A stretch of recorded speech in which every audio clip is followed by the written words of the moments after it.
최순실 박근혜 대통령의 국정농단 사태를 돌아보면서 기독교계도 불의한 권력에 부역했던 역사를 반성해야 한다는 지적이 일고 있습니다. 권력에 기대해 예언자적 역할을 감당하지 못했던 과오를 돌아보고요. 이를 돌이키기 위해 교회는 무엇을 해야 할지도 생각해 보겠습니다. 서울장신대 교회사 정병준 교수 자리에 함께했습니다.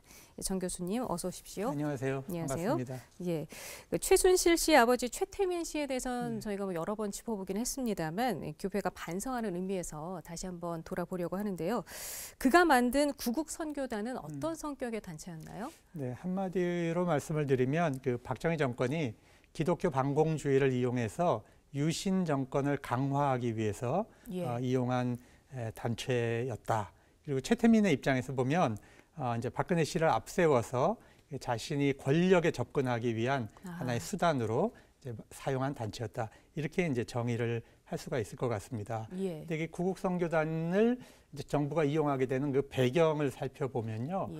72년 이제 유신헌법이 선포된 이후에 굉장히 정치적 어둠이 오는데 그거를 이제 제일 먼저 저항했던 세력이 기독교 인권 세력입니다.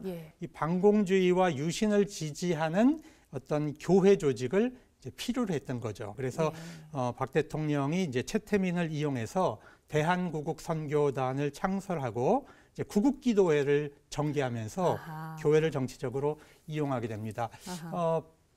최태민이 박근혜 씨를 만나게 되는 게 75년 3월이에요. 그런데 구국선교단 만드는 게 4월 29일입니다. 아무리 능력이 뛰어나도 2달 사이에 어떻게 그렇게 전국적인 그런 조직을 만들겠습니까? 이것은 이제 국가가 이제 그 최태민을 이용했던 것입니다.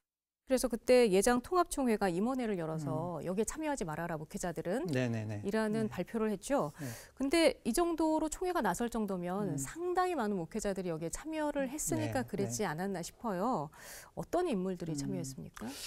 제가 보니까 구국선교단을 운영하는 중심 세력은 종합교단이라고 하는 곳이에요. 그러니까 최태민 씨가 안수도 받았고 나중에 이제 돈으로 거기를 이제 장악을 해서 총회장도 하게 되는데 그 실무진들이 상당수는 이제 종합 쪽 사람들이고, 근데 이 조직이 영향력을 가지려면 뭔가 그 교회를 대표하는 인물들이 필요하지 않겠습니까? 그래서 이 통합이라든지 또 합동이라든지 기감이라든지 이런 10개 교단의 한 50여 명의 사람들을 그 중요 임원직에 배치를 하는 것입니다.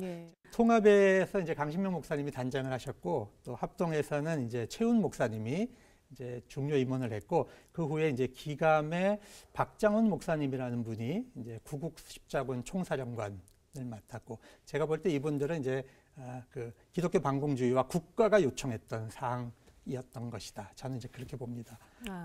그런데요, 왜 그 당시 정권은 교회를 선택을 했을까요? 이제 저도 그걸 이제 관심을 가지고 봤는데, 이 73년도에 최태민 씨가 영세교 교주로 있을 때 자기를 홍보하는 전단에 보면 빌리그레암 얘기가 나와요. 73년에 이제 기독교가 움직이는 조직을 본 겁니다. 그러니까 가장 급성장하는 종교 조직, 가장 활동적인 조직을 이제 기독교로 봤던 것 같아요. 70년대에는 이 교회 성장을 추구하는 기독교 세력과 또 이제 인권 운동을 하는 기독교 세력이 이제 공존을 했습니다. 그런 상황에서 정치 권력은 이제 그 예언자적 운동을 탄압하는 하나의 좋은 방식이 이 제사장 전통을 사용하는 것입니다. 그렇게 해서 이제 보수적 제사장적 특징을 예언자적 전통을 탄압하는 것으로 정권이 아주 교묘하게 이용을 한다는 것입니다. 우리가 그런 걸 잘 봐야 되는데 또 교회 안에는 어떤 게 있냐면 일제시대에 형성된 왜곡된 정교 분리 논리가 있어요. 그리고 권력에 복종해라 이런 이제 가르침도 있고, 교회가 몸으로 체험한 강한 반공주의가 있죠. 이런 것들을 이제 권위적인 정부가 적절하게 이용한다. 이렇게 볼 수 있는 것입니다. 그런데 이 교회와 정권의 유착 관계가 그때만 있었던 건 아니고요. 지금도 쭉 이어져 오고 있죠. 그렇죠. 몇 가지 사례를 한번 들어볼까요? 1970년대 어떤 국가조창기도회 같은 경우도 순수한 의미로만 되지 않았죠. 이제 종교가 권력에 유착하는 하나의 이제 통로가 되기도 했고, 또 권력은 이제 거기를 이용해서 이제 교회를 컨트롤하는 그런 요소도 있었고, 또 뭐 이승만 대통령 당시만 해도 상당히 유착이 돼 있었던 것이 사실이 아닙니까? 특히 이제 김대중 노무현 이 진보 정권 당시에 이제 교회들이 이해관계와 이제 사상에 있어서 굉장히 위기를 많이 느꼈던 것 같습니다. 그래서 우파 정치 세력과 교회가 보수 교회가 굉장히 이제 밀착을 했어요. 예. 그래서 보수 우파 집회 교인들을 막 동원하고 예. 막 그러지 않았습니까?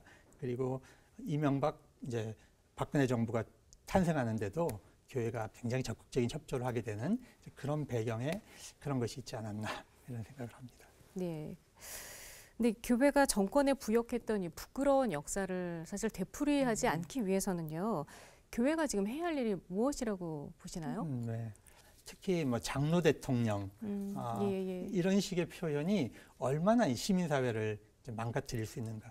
그러니까 이해관계보다는 기독교적 정직성, 그 다음에 어떤 그 국가 전체를 생각하는 그런 입장을 교회가 취하면서 정교분리 관계를, 정교 유착 관계를 이제 끊어야 되겠다. 이런 우리가 이념과 이 어떤 신앙적 가치를 혼동하는 경우가 있는 것 같아요. 그래서 특정 이념을 지키는 것이 무슨 기독교의 가치를 지키는 것으로 착각하지 않아야 된다. 저는 뭐 반공은 필요하다고 봅니다. 우리가 남북이 대치하고 있는 상황에서 예. 문제는 반공을 이용해서 특정 정치 세력이 권력으로 이용하려고 하는 이 반공주의.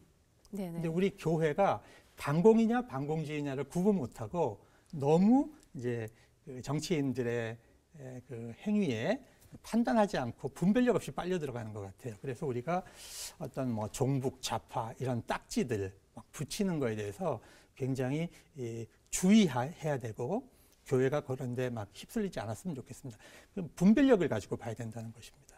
교회가 그 예언자적 역할을 회복할 수 있도록요. 목회자는 물론이고 성도들도 늘 깨어서 분별력을 가지고 네. 있어야 되겠다라는 그런 네. 생각을 해봅니다.